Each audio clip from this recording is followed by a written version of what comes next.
So, ang gagawin natin ngayon mga idol, ipa-plug lang natin yan dito sa charger plug.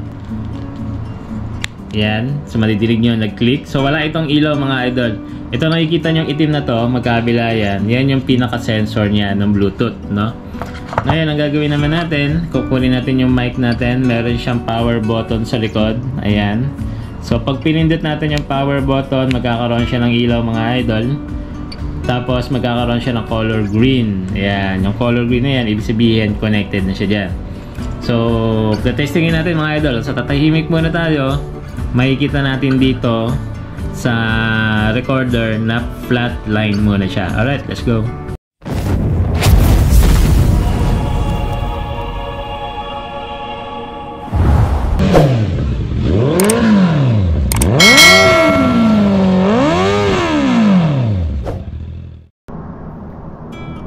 Hello guys! Welcome back to my channel. This is Yuji Moto. Yan. So kung bago ka lang dito sa channel ko, please subscribe and hit notification bell. So, ayun mga idol, no? This video is about the product that we are going to test and we are going to review. Yan. Alam nyo mga idol, no? Sa isang pagbablog or sa vlogging industry, no? Pinaka-importante ay yung audio natin, no? So, mas maganda, malinaw yung sinasabi natin, mas naiintindihan tayo ng audience natin. Dahil nandun yung excitement sa mga gustong madinig sa atin ng mga audience natin, no? At syempre, yung mga gusto rin natin sabihin, once in a while lang yun, no? Once lang natin yun sinasabi. So, hindi na natin yung pwedeng iulit. Hindi naman yun, ito pwede na parang gumagawa ka ng movie, tapos pwedeng take 1, take 2, take 3, diba? So, kapag nasa motovlogging ka, tumatakbo na yan, tapos nag-hit ka na ng record, kung ano yung nakita mo, dapat naiintindihan kung ano yung sinasabi mo o meron ka nakita isang lugar na gusto mong i-describe. So, pinaka-importante sa atin mga idol ay ang audio, no? So, hindi tayo mayaman, hindi tayo madaming pera, wala tayong masyadong sponsor, kaya ang ginawa natin, naghanap tayo ng wireless mic. Yan. So, namumurahin lang naman na maganda yung quality. So, dahil dyan, nakita natin yung wireless mic na pwedeng gamitin sa cellphone kay Kimchi Moto. Ayan. So, shoutout kay Kimchi Moto. Kasama ko yan sa 01 Moto Club.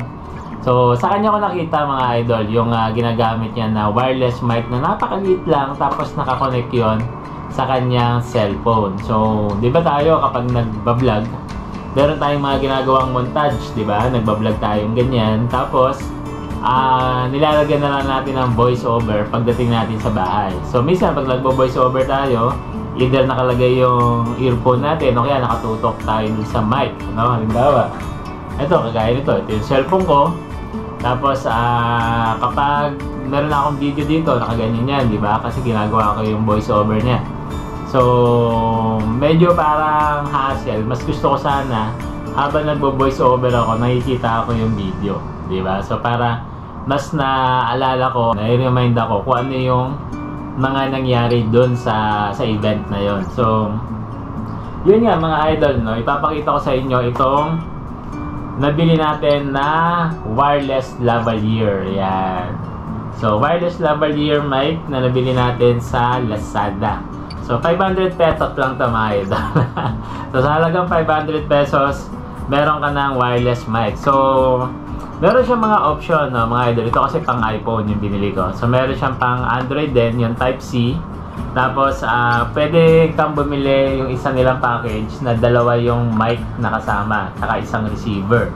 So, doon sa mga nag-i-interview, doon sa mga may ibang kausap, pwede nyo bilhin ito, pwede nyo gamitin ito kasi dalawa yung kanyang mic.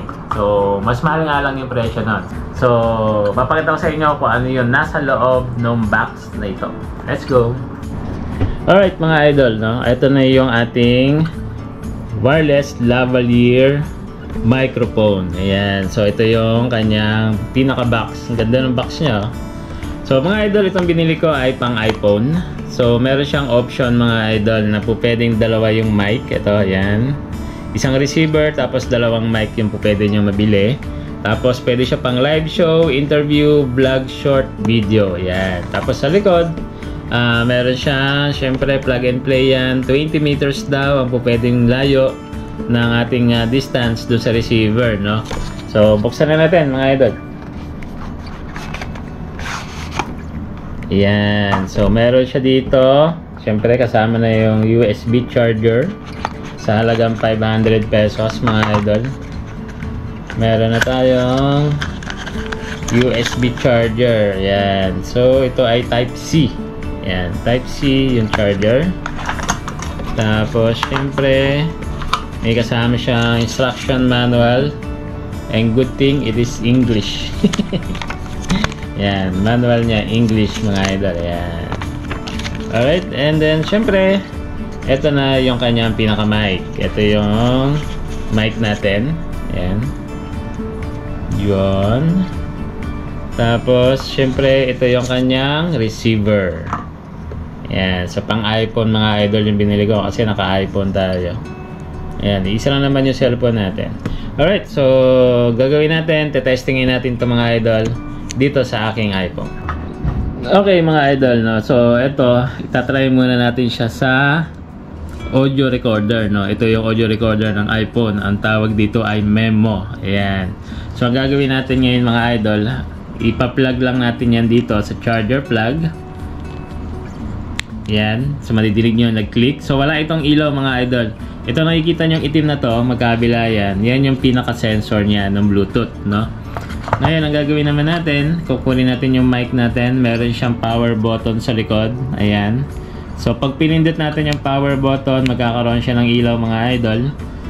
Tapos magkakaroon siya ng color green. Ayan, yung color green na yan, ibig sabihin connected na siya dyan.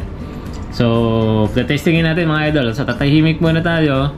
Makikita natin dito sa recorder na flat line muna siya. Alright, let's go. Check. Check. Check, check. 1, 2, check. Check. So ayan, medyo malayo sa atin yung mic natin, no, mga idol. Nandito yan sa baba. So ilalapit siya ngayon sa bibig ko. Sound check. 1, 2, 3. Nakikita nyo, tumataas yung kanyang decibel. Ayan. So sa graphics mga idol, nakikita nyo, nagpa-flatline siya mga idol, no? Yan. So ibig sabihin, sobrang solid na tahimik yung lugar. Kaya masyado siyang flat. Pero pag nagsasalita na ako mga idol, ayan, nadidinig nyo, tumataas na yung audio. So ang gagawin naman natin ngayon mga idol, papakinggan natin. So mamaya, ang gagawin natin, itetest naman natin siya sa video. Ayan, sa camera. So testingin muna natin, pakinggan natin to mga idol.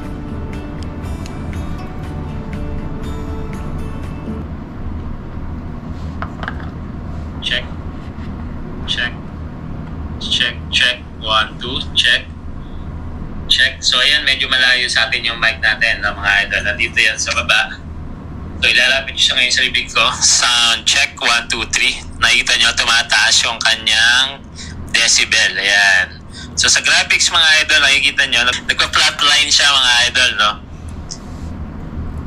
Yan. So, ibig sabihin, sobrang solid na tahimik yung lugar. Kaya masyado siyang flat. Pero pag nagsasalita na ako, mga idol, ayan, natidinig nyo, tumataas na yung audio. So, ang gagawin naman natin ngayon, mga idol, papakinggan natin. So, mamaya, ang gagawin natin, itetest naman natin siya sa video. Ayan, sa camera. So, testingin muna natin, pakinggan natin to mga idol. Alright, so yan yung audio natin dun sa voice recorder ng aking iPhone, no, mga idol. Ngayon, kung makikita nyo mga idol, no, ito meron siyang color green dyan. So, ibig sabihin, connected na siya dito sa receiver. Ngayon, pag tinanggal natin ito mga idol, sa cellphone, yung ating receiver, ayan, makikita nyo, wala na siya, di ba? Tinanggal ko na siya dun sa cellphone natin. Nagbi-blink na siya. Ayan. So, ibig sabihin, walang power na nakukuha o walang signal na nakukuha itong ating receiver. Yan. So, ganyan siya mga idol. Kapag alam nyo na disconnected na siya at hindi nakakabit dito sa ating cellphone, makikita nyo nagbi-blink siyang ganyan. Alright? So, ibabalik natin itong receiver natin sa iPhone. Yan. So, dito lang yan mga idol, no? Sa power ng inyong cellphone. Yan. Yan. Dito lang yan. Yan. Okay? So makikita nyo, naging green na siya ulit kasi nagkaroon ng signal yung receiver. Ngayon, itatry naman natin siya gamit yung video. Ayan. So, bibidyohan ko yung sarili ko mga idol. Ayan. Alright. So, experiment tayo mga idol. Start recording. Ayan. Sound check mga idol. Ayan. No? So, nakikita nyo, nagre-record na tayo dito sa ating cellphone gamit itong wireless lavalier. So, ito medyo malapit sa bibig ko mga idol. So, ito yung magiging quality ng video niya. Ngayon, ilalagay ko naman siya dito sa dibdib. Ayan. So, ipipin ko siya dyan.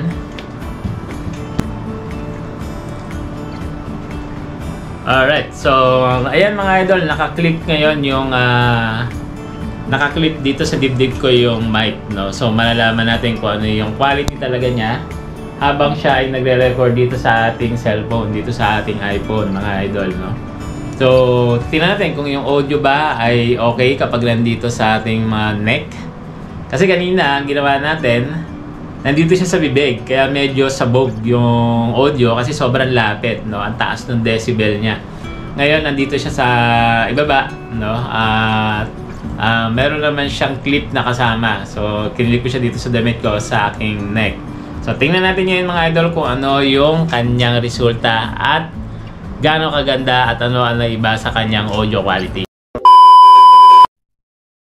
Alright mga idol, no? So ayan, ang ginagawa naman nating sound check ngayon, sound testing, kung makikita nyo, nandito siya sa neck, no? Ayan. So, depende kung anong forma gusto nyo, no? Kasi ito lang yung kinabit ko ngayon dahil gusto kong malaman kung ano ang magiging quality niya kapag malayo siya doon sa bibig ko, dito, no? So, usually, di ba, kapag pag nagbablog tayo, di ba? Pag ginagamit natin yung cellphone natin, nakalayo sa atin na ganyan. Tapos, kumukuha tayo ng mga videos, di ba? So, minsan yung audio, lalo na kapag medyo mahangin o maingay, hindi masyado nadidinig yung sinasabi natin. But using this mic, itong nabili natin sa Lazada, sa online, sa halagang 500 pesos, tingnan natin yung quality ng audio natin. Alright, ipi-play natin to and then kayo na ang bahalang humusga. Sa halagang 500 pesos, mga idol, meron ka ng wireless mic para sa iyong cellphone. Alright. Okay, thank you for watching Huge Moto, mga idol. So, eto siya. Tingnan nyo na lang yung link, Lazada link, nandito sa baba ng aking screen. Alright, thank you for watching Huge Moto. God bless everyone. Stay safe. Always wear a mask.